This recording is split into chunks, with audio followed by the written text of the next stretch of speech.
of glory, Yahweh. Yahweh Sabaoth.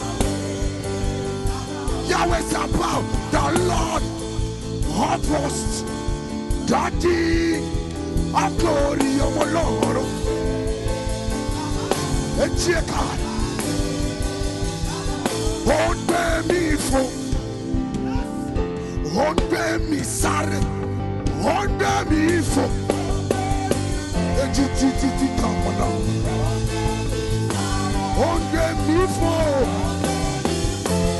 onbe mi sare, onbe mi fo ye, onbe mi sare.